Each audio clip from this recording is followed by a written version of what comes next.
I've recently been playing the Jak trilogy out of nostalgia, and I've been having a blast reliving the early 2000s.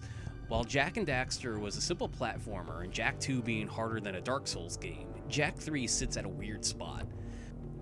While it's not nearly as hard as the previous game, its overpowered gun upgrades makes combat trivial and it's packed with one-off minigames and slippery drive-in missions. Don't get me wrong, I love this game and its detail in facial expressions and animation makes me smile every time I view them, but this game seems to have difficulty trying to stick with one type of gameplay. But hey, that was 2004 for you. Speaking of 2004, I was at a used bookstore and found an old Game Informer magazine from 2004, and inside was a page-long article of the 10 most difficult moments in Jak 3, as told by Charles DeLay, who was a test manager at Naughty Dog apparently. So since I just played through Jak 3 over at my Twitch channel, I figured it would be fun to compare notes and see if these hard moments were as bad for me, and if there is any that should be on this list that wasn't mentioned. So at number 1 is defend Ashland at the Oasis. The article says, one way to make this easier on yourself is to stay close to Ashland and use your scattergun and blaster to hold at bay the hordes of marauders attacking both you and her. Use your Vulcan Fury to take out the vehicles. The Dark Bomb can also be useful for clearing away enemies when you run out of ammo. The second strategy is to let Ashland fend for herself. Immediately run for cover behind the Hellcat fighter. You can then blast away at the Marauders, picking up some of the choice goodies as they get dropped. I don't remember this mission being all too bad. I do remember it being rather hectic and the enemy vehicles being troublesome, but I think as long as you keep moving around using the Scattergun's Concussor mod, sticking by Ashland and using Light Jak's regeneration when your health gets low, you should get by this one just fine. At number 2 is the Hijack Eco Vehicle mission.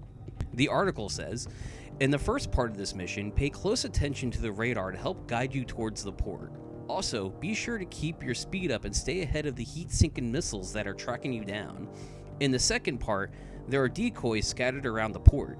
Use them to lure the missiles off your tail. Because of the time it takes for the decoy to deploy one shot, the best choice to activate them is at a distance are the blaster and the beam reflector. Remember to use the large open areas of the port to your advantage. If you don't have a good angle on shooting a decoy, fly around and try again from a little further away. Yeah, this one was kind of rough. You barely have room for error in the first part of the mission and have to cut some seriously tight corners just to stay ahead of the missiles. Once you get out to the water, you have to lead the missiles to the decoys, and sometimes they don't activate right away and you have to circle back to them. Yeah, this was a tricky one that took me a few tries. Number 3 is similar, and that's the Break the Barrier with the Blastbot mission. The article says, the most difficult part of this mission is getting by the enemy Blastbots. There is no way to regenerate health, so avoid and take damage is critical. The easiest way through this area is to avoid the Blastbots entirely by taking the high road on the upper platforms. Alternatively, to best destroy the enemy Blastbots, strafe around them while keeping a steady rate of fire in their direction. When their target and laser turns red, move in the opposite direction to avoid their blasts. Yeah, all you can do is walk and shoot, and there are enemies everywhere chipping at the Blastbots' health. The biggest threats are the other Blastbots that show up and shred your health if you're not careful. Once you find out that once their laser target turns red, you can just walk out of the way, but sometimes just controlling the bot to move away can be a challenge. Yeah, this was another one that took me a few tries. Number 4 is defend HQ from the attack. The article says, it's time to bring out the big guns. Keep your firepower on the Crimson Guard transport, concentrating on the corners of the transport where the cells are. Avoid the missiles by jumping, or if in the water, you can dive underneath the explosions. The needle laser and the gyrobuster automatically target the transport, so use them as much as possible. Use melee attacks against the enemies that the transport drops off to avoid wasting ammunition. Yeah, this one wasn't too bad, honestly. As long as you run and gun and use the Peacemaker on the Crimson Guard transport and use Light Jak regen on low health, you're fine. I wish there was more I could say about this mission, but that's all there is to it. At number 5 is, take out the Marauder Stronghold. The article says, the first part of this mission, use all the weapons at your disposal to take care of your enemies and pick up additional ammo as necessary. Also, use the fact that the area where the fireball is about to hit starts glowing a few moments before it lands to your advantage and avoid them. The most direct way to approach the second part of this mission is to destroy the incoming vehicles as they approach, and use the turbo boost as they drop to help close in faster on your actual target. The other more challenging way is to use your turbo boosts in combination with the Dune Hopper's charge jump ability to catch up more quickly with the fleeing marauders. To pull off this tactic, you must have precise control of the Dune Hopper in the air as you are boosting, or it can backfire on you and you'll end up crashing into the surroundings or landing in the wrong direction. Yeah, the first part of this mission isn't too bad, it's just a Coliseum fight, but it's when you have to chase down the marauders. You have to use the Dune Hopper while your car slips and slides on bumpy terrain and flips over at the slightest bump while a timer is ticking down. The last Marauder didn't have a timer for some reason, but I'm grateful for it. It seems to take the longest to take down. Yeah, this was a frustrating mission, and it went on just a little bit longer than it should have, honestly. Number 6 is the Cyber Arrow boss fight. The article says, first off, keep track of where Cyber Arrow is standing when he starts attacking you.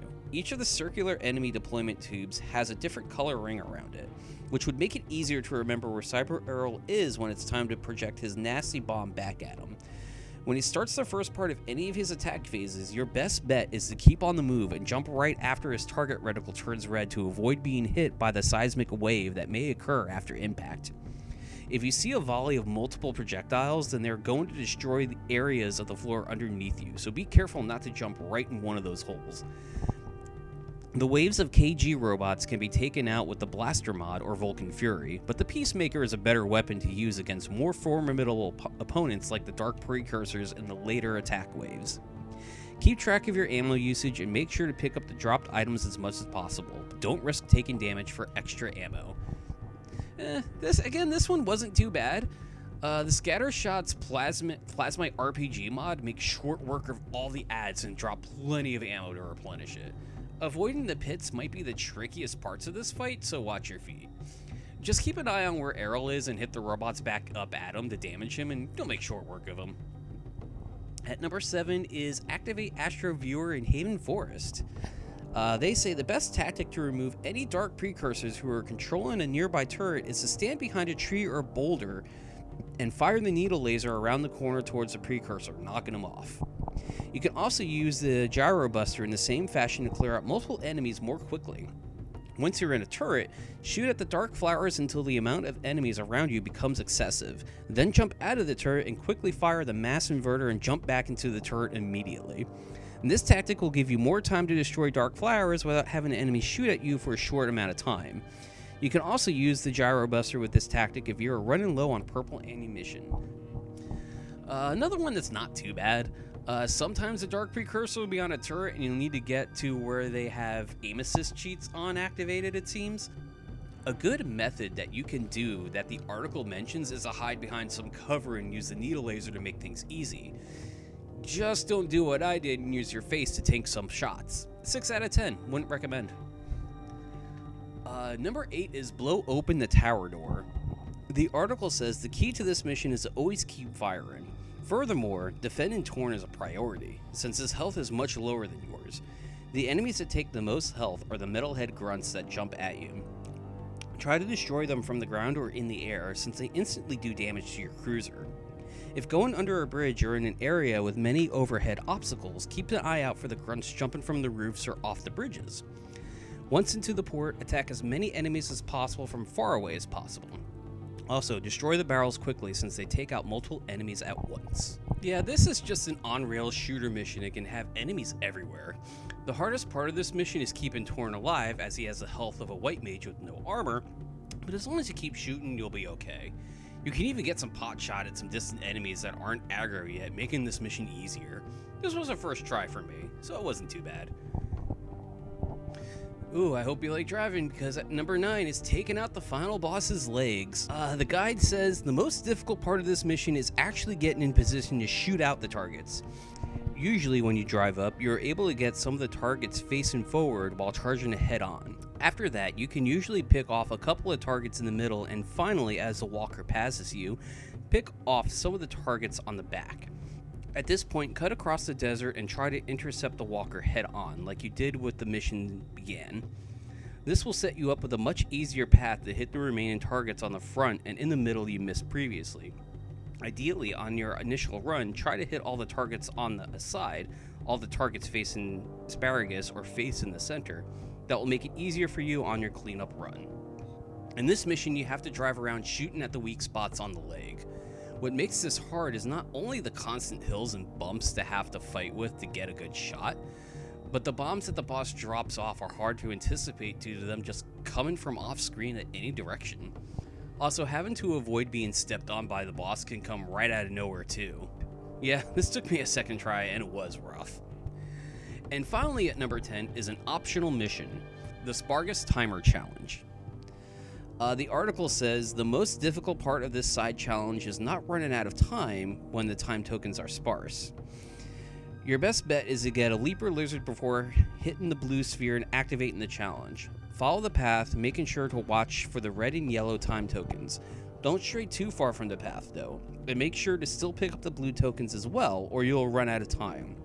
The leaper is much faster than the jetboard and will definitely help you get through the areas where the tokens are sparser and a little bit faster. One last note, although the red time tokens put the most time on the clock, sometimes they're not the best choice, as they may lead you off the path, losing time instead of gaining it. Yeah, this one has you running through the timer bonuses while riding the leaper. Like number 2 on this list, you barely have any room for error, and as time is super tight for this mission. I found that constantly jumping while gliding with the leaper is a hair faster than staying on the ground. That gave me a little bit of extra time to finish the mission. If I had to add a mission to this list, it would be the travel through Catacomb subrails. This is the first out of 2 subrail missions in the entire game, and it's a rough one. There just seems to be a large amount of obstacles and pits in your way, and a slight error can cause you to do the mission from the start. I think I failed this mission the most. What's funny is that the second one, Reach the Precursor Core, where you have to catch up with Vigor, seems to be way easier and seems a little shorter too. I got that one on my first try. Did Naughty Dog mess up the order of these and put these in the wrong parts of the game? Also, the Pac-Man minigame was terrible. I swear to God, if I had to play that one more time, I'm going to crawl into a ball and cry. And there you have it, the hardest parts of Jak 3. Do you agree with any of these? Are there any that haven't been mentioned? I would love to hear your stories. Thank you for watching. Leave a like if you enjoyed this video. It'll bring a smile on my face. Catch you later.